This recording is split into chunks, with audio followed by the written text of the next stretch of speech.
start off with just like introducing yourself, how long you've been in the industry, and maybe why you got into it?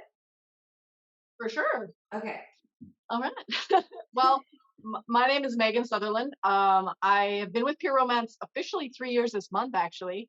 I started, actually, it's kind of a weird backstory, but I am by trade, I'm literally a Red Seal heavy equipment technician. So I worked on big dirt machines. And as you can imagine, I was pretty much the only female in there at the time.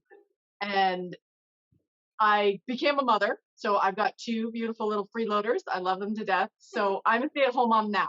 Like, so after I had my kids, we decided collectively between Stephen and I that I would stay home. We ended up moving back to Red Deer and that kind of thing. So stayed at home, and I kind of felt like I needed to contribute in some way. Like I needed that adult time is really what it was. I needed a girl time. I was very much lacking girl time, and Pure Romance just kind of appeared, and I'm like, I could do this because I felt like it was really empowering, right? Empowering women to learn to love their body, or at least understand more about how it works and what feels good, right? Just in all aspects, from literally like having an awesome bath to intimacy in the bedroom with or without a partner. Mhm. So it just kind of built on that. And I'm like, yeah, girl power on all fronts, I guess. So that's kind of where that popped in, more or less. So I've been enjoying it ever since. I know. I think that's my favorite part about it is like the empowering women to embrace their sexuality, because I feel like, especially, I don't know, in my house growing up, it was kind of like a taboo kind of subject. And then people will get into these relationships and they have awful sex for years because they're too scared to talk about what feels good and what doesn't feel good. Absolutely, it's true, and that's exactly how I grew up too. It was never really talked about because they didn't, the taboo thing, or just Yeah. not talked about until you're already in that relationship. But the thing is, you have to understand yourself before you can even start telling somebody what you like, right? Like, Yeah. what you if you don't know what feels good to you, how can you even communicate that with somebody, Yeah, right? So, exactly. yeah. Awesome. So specifically, this is for pregnant ladies, ode to pregnant ladies, because I feel like a lot of them kind of struggle in this area, at least from the ones I've talked to. And it's like, because it's such a taboo subject and you don't want to hurt your partner's feelings and stuff. I was just wondering, kind of, what do they come to you for the most? Is it like for advice or certain products? Does Pure Romance have products that kind of cater to them, or how does that go? So mostly what I get asked about is exactly that, like the intimacy part, the communication part, and also stretch marks. So those are generally the two things. Um, when it comes to product wise, like just straight off the bat, we do have products that definitely cater to a lot of facets in that. But the bottom line, when it comes to using new products, especially when you're pregnant, is getting the all clear from your doctor. Just like hands down, by ingredients. Everybody's pregnancy is different. Every pregnancy is different with every person, like whether you're high risk or whether you have allergies or just all that jazz. So I can definitely help in the product area. And I am more than happy to give like ingredient lists and that kind of thing so that it can get the all clear from the doctor. Because that is, I am not a doctor. I Yeah. can't officially tell you that this is going to be safe for your pregnancy, but I can definitely help you work through that information so that your doctor can say, okay, you're cool, that's a good thing. So there's that. But yeah, the communication thing is definitely a big one. I mean, your body is changing, especially if you're a first time mother. You're not really sure where this is going. I mean, obviously there's going to be a baby at the end, Yeah. but like your body is just, it's incredible. And understanding what's going on and understanding what you like kind of all starts all over again, strangely enough. It certain things that was good one time is just suddenly not, because now you got a belly in the way, and positions are weird, and it just, and then even your partner can be affected, right? They're just like, I feel like I'm not getting any attention um intimately at all, because now it's all, you know what I mean. You know exactly what I mean. I It's just, know. And a lot of them are scared of like hurting the baby too, is another big thing for men. oh, for sure. And you know what, and again, unless your doctor says, okay, no penetration, no vibration, like, you need to get the all clear for that for sure. Mhm. um but you don't, even if you aren't cleared on the penetration, which doesn't hurt the baby, like, that's, you're built for this. Yeah. um, even if penetration isn't an okay, like a go ahead, there are so many ways you can still be intimate with your partner. When it comes to actually bringing up the topics and talking like both directions, like, I obviously partners are going to have concerns about it.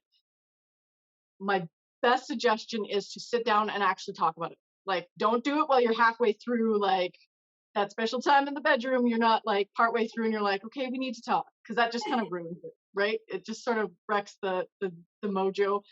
So, like, literally, like, go for coffee, sit down at your table, like, TV off, distractions away, be like, okay, let's just throw our cards on the table both ways. It's kind of scary. Like, it depends on your relationship with your partner. Some people have very open communication, and it's easy, and some people not so much. But it is really, really important at any stage in a relationship. Honestly, the conversation needs to happen, because you can't guess. Like, guessing doesn't get you anywhere, right? And especially as someone who is growing a human inside their body, it's gonna change like month to month, week to week. Like, you'll be like, okay, let's do it like every day, like 6 times a day, and then suddenly you'll be like, don't touch me, just get away from me. Ah, right. So intimacy looks a lot different um, as you go or throughout. Intimacy can be as easy and as simple as having a shower together. It doesn't have to end in orgasm. It doesn't have to be penetrative. It doesn't. It's just touching, touch each other, Mhm. talk to each other, and be open to exploring. You're like a it's like a new body. It's something that you haven't discovered yet, right? So you can have a lot of fun with it, actually. Like, if you're open for it, you can have a lot of fun with it.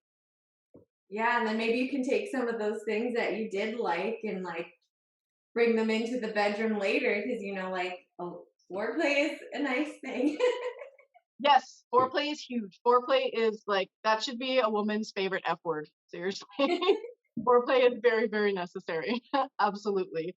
And again, yeah, foreplay, it doesn't have to end in orgasm. It doesn't have to end in that, but um yeah, I think it's just really important to be willing to be open and encourage them to be open with you. I know it's not a necessarily an easy topic for them either, right? It's just like, I feel like you just don't touch me anymore, or it's a giving and receiving thing.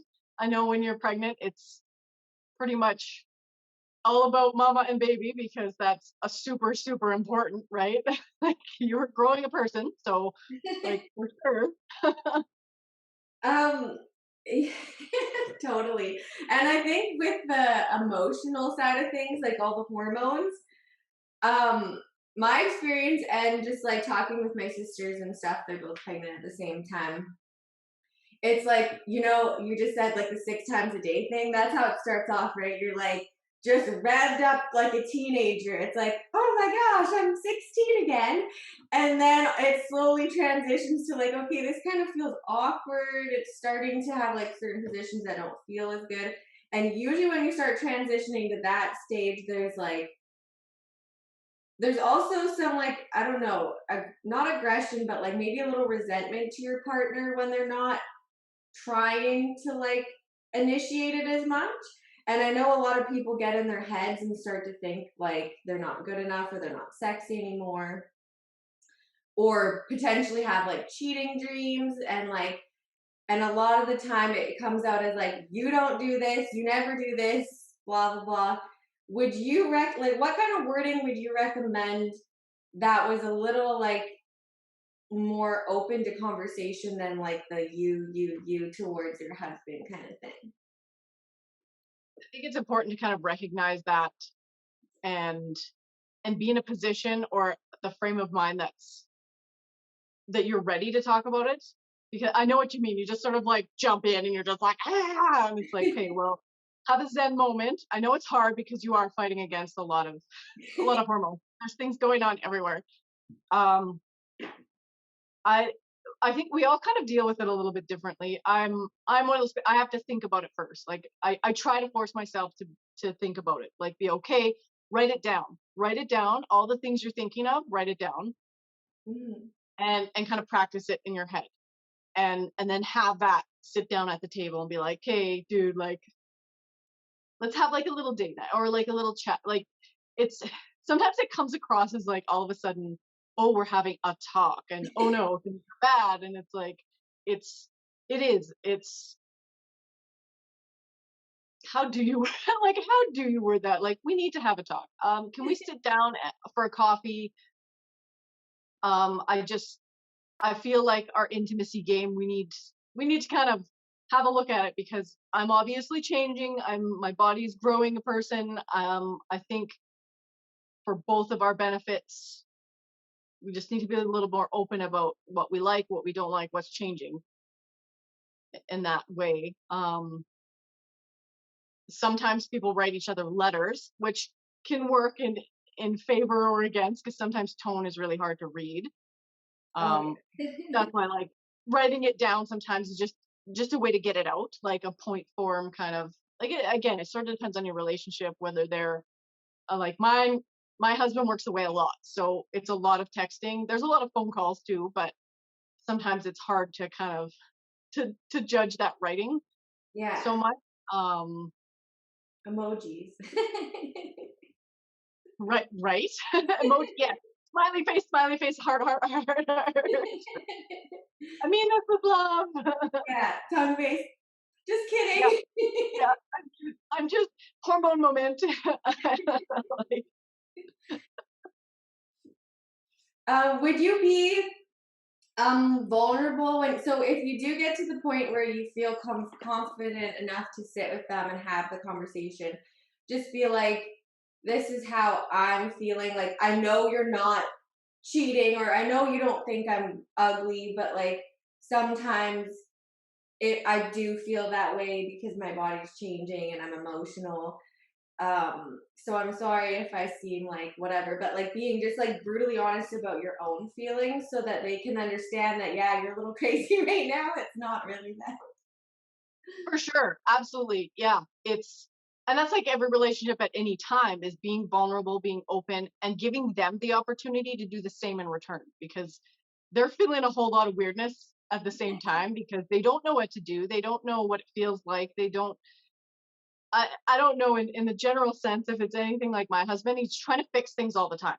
Like, oh, you're feeling bad. Oh, well, how do I help you? Like, let me fix it. And it's like, well, it's more of an emotional thing than an actual like broken item. Like, Yeah.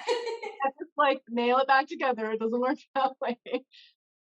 So encouraging that, but really listening to like have your explanation and express yourself and feel good about that, about being open, but give them the space to be open to, right? Because I think we forget to listen sometimes.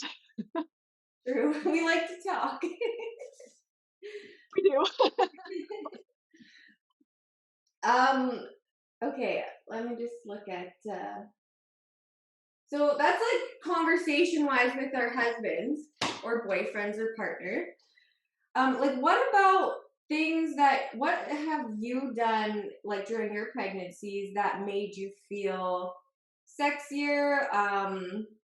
Just like self-care things that you did for yourself that helped boost your mood and um your just overall feeling of worthiness.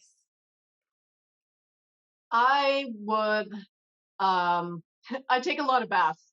I mean, that's a pretty obvious self like that's that usual like go-to for self-care is just what's more than just a bath? Okay, well, I take lots of baths. That's kind of a I mean, when you can get in and out of the tub with a giant belly.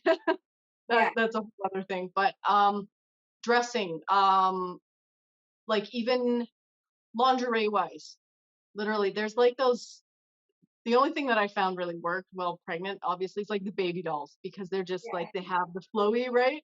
Yeah. Something like that. And you don't even have your partner doesn't even have to be home to wear that. Like in general, lingerie should be hanging in your closet, ready to grab, because just I'm not saying stand in front of the mirror and stare at yourself and look at all the things that you don't like about yourself, because inevitably that's exactly where it goes, right? Yeah. Um, feel it on your skin and just lounge in it. Find something, some comfy PJs like that. Like that can make you feel sexy when you have material against your skin that just feels really nice, right? Like a Um, silk jammies with like the little lace at the bottom or something. yeah, yeah, anything cute or something that catches your eye, something like that. Like that, it does wonders. Um, makeup. I don't wear makeup very often, so this was rare anyway. But just doing that or making that extra little step to do your hair different or just that kind of a thing. I always painted my toenails, which got hard after a while. That made me feel really girly, like, because I don't usually do that kind of thing. And I did get to a point where my husband would do it for me. It wasn't like super great, but I let that go. The fact that he was even helping me. So there's like a sweet little intimate thing you can do together is hand him some color and say, can you paint my toenails for me, please? That's a together one. Um, just whatever those things are, like I know cravings are crazy, like all over the map. I'm not saying go out and just like eat a whole bunch of candy. I what was I with my first kid? It was the fruit smoothies from McDonald's, and my second kid was candy, like crazy. Like just still feed yourself the good food because the good food will make you feel better too, whether you believe it or not. Like at the time, you're just like, I want that junk food. Like Yeah. okay, like eat something healthy, like my kids in pre-K. Eat healthy first, and then you can have the little treat, right? Yeah, exactly. So, like, fuel your body with good stuff. Perfume. Don't save the good perfume till for some special occasion. Your special occasion every day. Wear it. Wear the good stuff. Scents. I mean, especially when you're pregnant, scents are very powerful. You either like you're gonna like hate something you used to love, and then love something that you didn't think you'd ever like, and so experiment with that. If there's something that you really like the smell of, then Doesn't Pure Romance have like a pheromone boosting scent? I think I had one before. you do. Yes, the basic instinct is really neat. It is. It's basically it's like your own scent. It works Mhm. with your pheromones, um, and gives you a unique scent. So everybody smells a little different, and you can layer it with whatever else you want. But yeah, it does. Pregnant women, I've been told by a few that I don't know how true it is because I never used it when I was pregnant. I didn't have it at the time, but like somebody told me that it smelled like Play-Doh. Like, well, if you like smell of Play-Doh, I don't think that's necessarily true for everybody. I can't attest to that, but that one is neat. And you know what? Even if you don't like the smell on you, put it on your partner Mhm. because they'll have a unique smell to them too. So and it's meant to heighten your mood, right? Because you're Yeah. releasing all the good endorphins, right? So that is a It'd good be one. interesting to see the difference if, like, in your smell when you're pregnant, like the scent it gives you based on like then afterwards. For sure. And it's supposed to it changes with your cycle and stuff too. So when you're on your period, it changes. It can be like fruity, it can be musky. Um yeah, it flowery, like everybody is it is a little different. Some people don't like the smell in themselves, but other people like it. Yeah, It's weird. It's neat. that's cool. I liked the smell that it did for me. So, That's awesome. um, another thing I think, especially for people who are on their first pregnancy, um, like getting back into it after baby is born, because there's like that 6 week kind of grace period. Then your doctor has to give you the go ahead, and then I mean, some lucky people go snap back in that 6 weeks, but most people don't, reality wise. So what are your tips there? So postpartum is kind of a whole other beast. um, yes, the 6 weeks is a huge thing. So for those, like, I know there's lots of other different things out there, and depending on what you've read and that kind of stuff, but your uterus, the placenta is attached to your uterus, right? And so it's growing and it's big. And when you have your baby, you literally rip the placenta off of your uterus. So Mhm, you're open wound, basically. So that's why they give you the 6 weeks before you do any kind of thing, penetrative intercourse. That's that grace period. It can be a little different if you have a C-section and that kind of thing, just mhm, because of the trauma of surgery and whatnot. But that 6 weeks is really, really important. mhm, Okay, unless you get the go ahead or whatever, again, doctor, like you said, mhm. that is really, really important for your healing. It doesn't mean you can't still be intimate with all those other things, like the time together, the touching, the massage, um, Mhm. the shower, that kind of stuff. So that's still really important. It is it is harder though too, because you have this little person attached to you like Yeah. 24/7. And lots of time, like, there's definitely going to be times where, like, again, I don't want to be touched because I've just had this clingy thing to me. Like, I love it to death, believe me, I would die for it, but I need my space. So that, again, it's communication. It is the same kind of like, okay, so my body went through growing this person. Now this person is a little person outside, and that conversation needs to happen again, right? Along the way, like, even along the way, that's the easiest way. Like, how asking each other how you're feeling daily, um, before the intimacy happens, or initiating yourself, or um,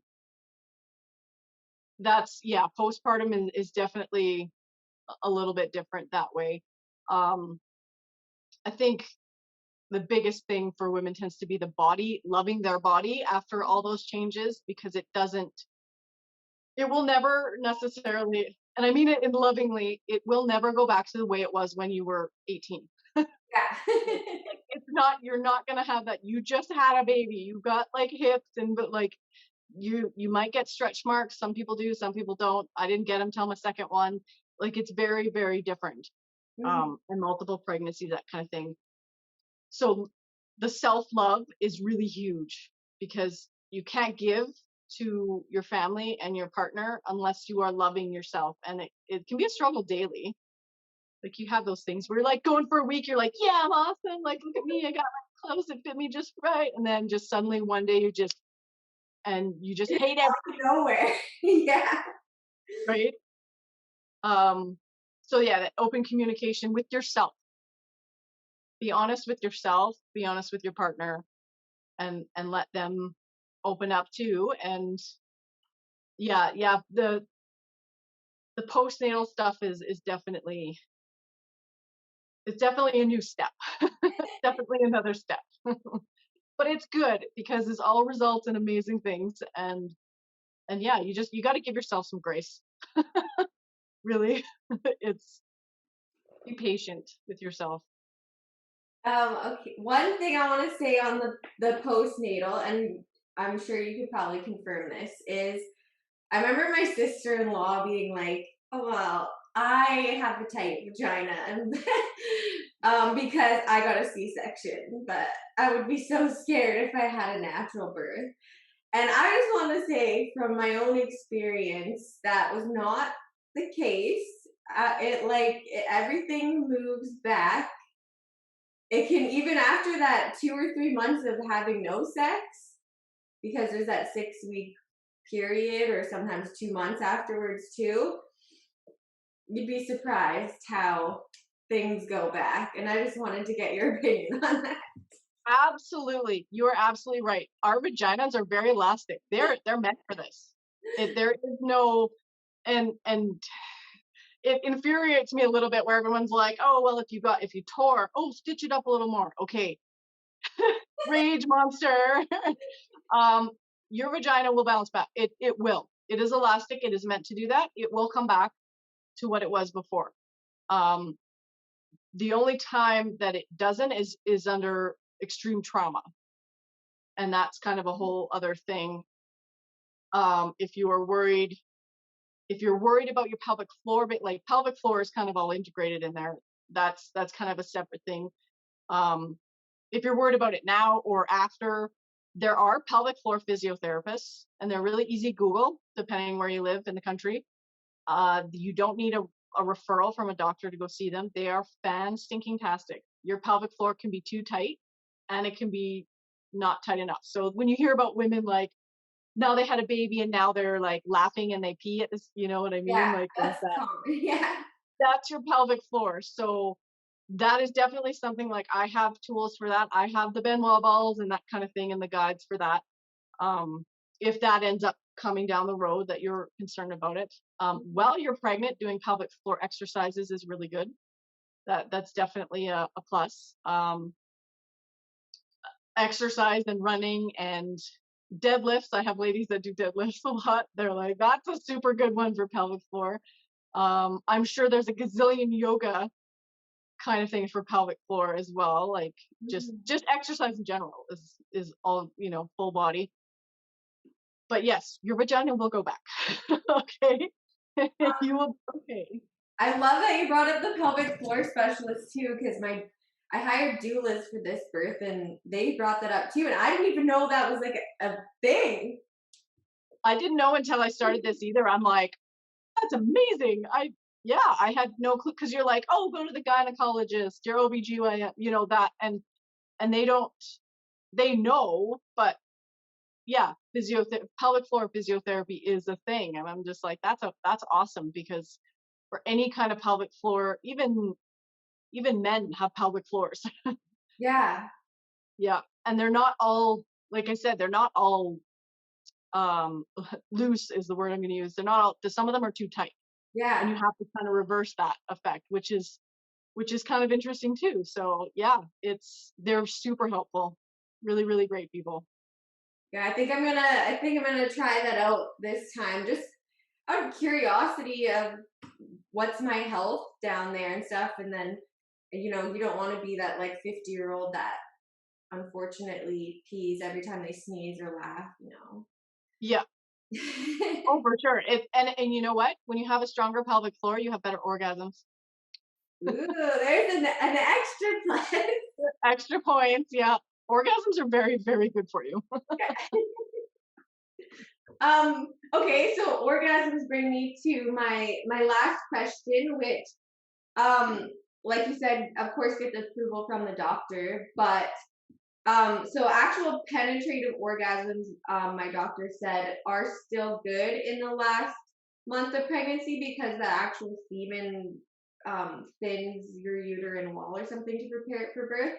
But for the people who are really just uncomfortable with that or potentially are single, because that is a reality as well, um, is it safe to use vibrators and those types of sex toys in most situations? Like if your doctor gives you the go ahead, is there any risk? If your doctor gives you the go ahead to use vibration and that you can orgasm and that, then yeah. And honestly, it doesn't even have to be penetrative. Like 80% of women need that direct clitoral stimulation to even Mm, achieve an orgasm. So vibration is like, yeah. like it gets you there fast. And especially when you can't really see what you're doing, like sometimes having something to just kind of reach around definitely helps. Whether you're with someone or not, um, using them together, using, solo play, that's yeah, yeah, as long as you get the full clear, then yeah. And of course I have a lot of those kind of things kicking around. If you need recommendations for that, I got you covered. Yeah, do you have like a couple recommendations of ones that would be better for someone, like you said, that has like a big belly kind of in the way? I do. I'll grab the one that I'm thinking of off the top of my head, Okay. just because it's kind of like a yeah.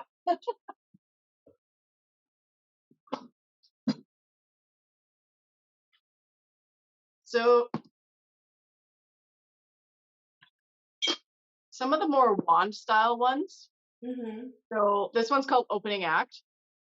So it is, I mean, you can go internal if you like, just like that far, but it is designed kind of more outward.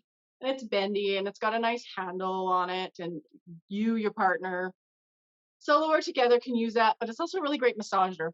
Honestly, vibration can go anywhere, Okay, I'm right? glad you said that because I used mine on my neck the other day.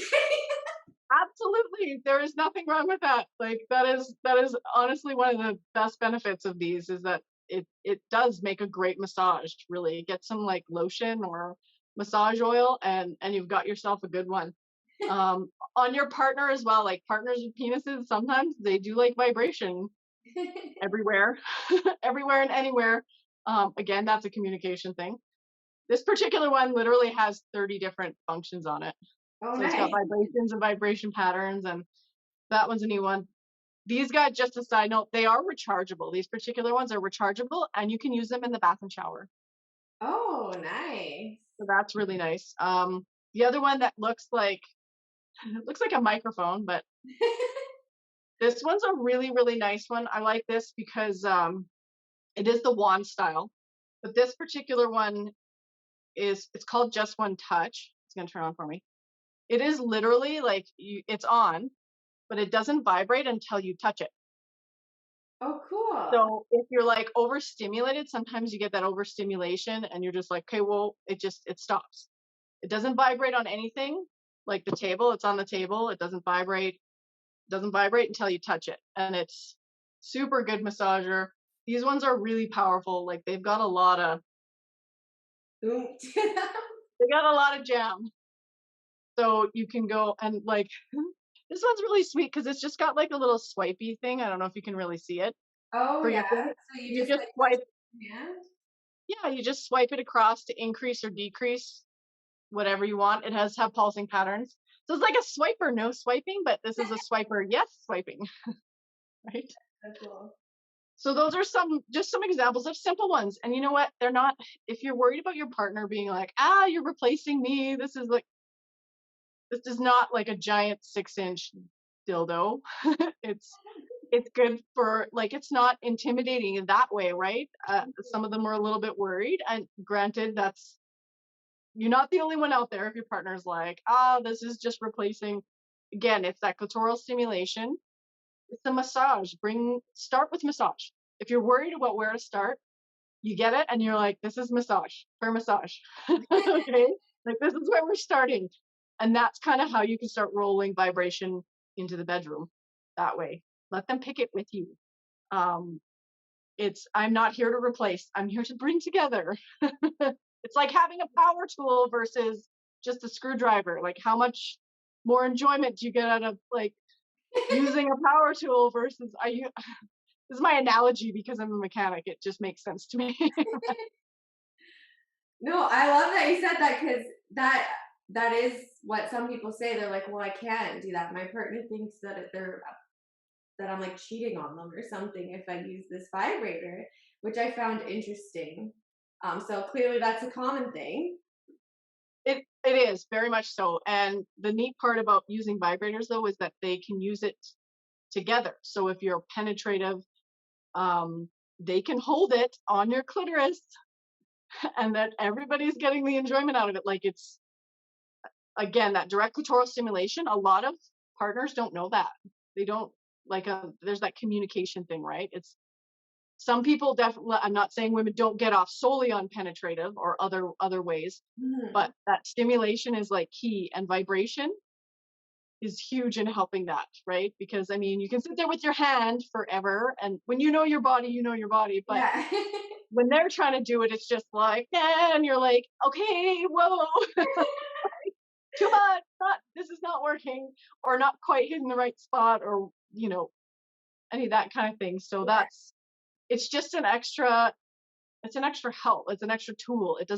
It's not there to degrade anybody's skill, right? So Yeah. I found too, my husband said, like you said, that the male genitalia likes vibration as well. Like there's been times where we used it together where he was like, "Yeah, that was really good for me too, that vibration." they do. And we have things that C rings. They're actually constriction rings that you can put over the base of your partner's penis, Mhm. and you get that vibration directly in the spot you need it, they get that vibration. It keeps the blood in their penis longer, so they stay harder longer. Mhm. But the vibration does a lot for them too. It does. I'm not saying in every case, but again, that's a communication thing. Yeah. But yeah, I definitely, if you want to know more about that, I can talk to you about that too.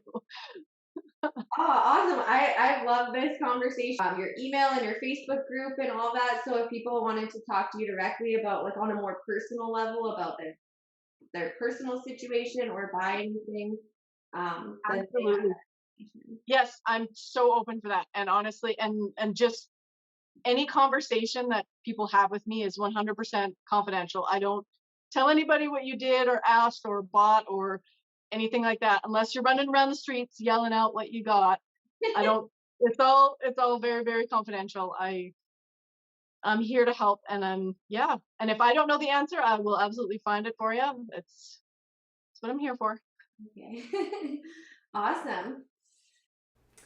Me and Megan had so much fun filming that and discussing this kind of taboo topic for you guys so you can get the dirty deets without having to ask the embarrassing questions. However, I do want to leave you with a little bit of value here. I'm going to put her link below to her Facebook group and her personal contact if you feel like you want someone who's safe and non judgmental to talk to you about this, then definitely hit her up. Click that link below and get in touch with Megan. I hope you enjoyed this video. There'll be more that where this comes from, and we'll see you in the next one. Bye.